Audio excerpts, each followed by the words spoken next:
Alors, je crois que vous allez bien. Si seulement on pouvait connaître notre futur dans le Seigneur. Il y a certaines personnes qui développent une haine, une jalousie, tout simplement parce qu'ils ne connaissent pas ce qu'ils sont véritablement. Imagine-toi, Judas est en train d'envier son frère Joseph, tout simplement parce que Joseph a fait un rêve. Imagine-toi, Lévi est en train d'envier son frère Joseph, tout simplement parce qu'il a eu un songe. Mais ils ne connaissent pas que d'eux proviendront des personnes merveilleuses. Regarde par exemple Judas. C'est à travers lui que le Messie est né. C'est à travers lui que Jésus, le Sauveur du monde, est venu. Regarde par exemple Lévi. C'est à travers lui que Moïse est venu. Moïse, le libérateur du peuple d'Israël. Le Lévite, le sacerdoce. Donc tu envies quelqu'un qui a un rêve alors que tu ne sais pas que de toi viendra un sauveur. Tu envies quelqu'un qui a fait un rêve alors que tu ne sais pas que de toi viendra une race sacerdotale. Avant d'envier, avant de jalouser, essaie de demander à Dieu qui tu es véritablement. Il se peut que ce que tu as est plus que ce que l'autre a, que tu es en train d'envier. Et arrête d'imiter. Tu imites tout le monde, tu imites tout. Quand tu imites, tu te limites. Laisse que le Seigneur t'amène là où il est en train de projeter. Tu vois, tu n'es pas ce que tu es aujourd'hui. Tu ne resteras pas ce que tu es aujourd'hui.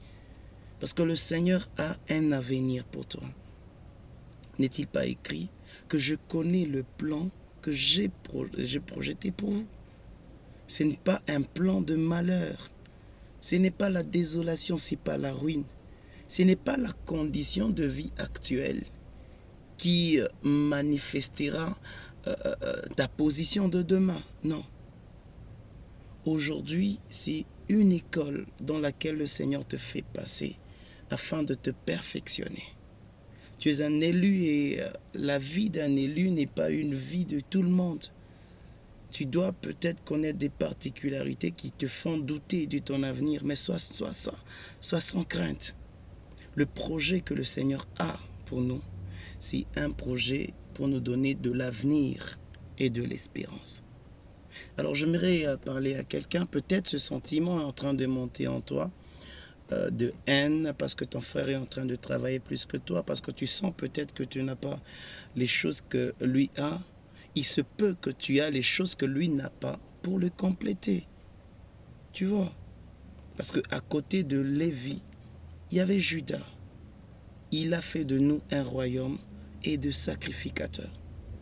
Mon frère, tu es en train de combattre celui qui est à côté de toi. Parce que tout simplement, tu n'as pas encore compris ce que tu dois faire véritablement à côté de lui.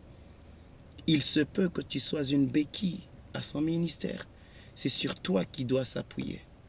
Mais si vous vous combattez, si vous vous enviez, quel serait le sort de ce que vous êtes en train de faire? Il faudrait savoir que tout le monde est important dans le plan de Dieu. Si tu es dans le plan de Dieu, sache que tu es important et ce que tu as n'est pas le moindre que l'autre. Non. Nous avons tous une particularité dans le plan de Dieu.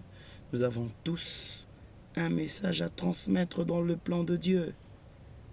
Tu es peut-être les cheveux, l'autre est peut-être les sourcils, l'autre est peut-être les lèvres, l'autre peut-être c'est la moustache, comme cette moustache.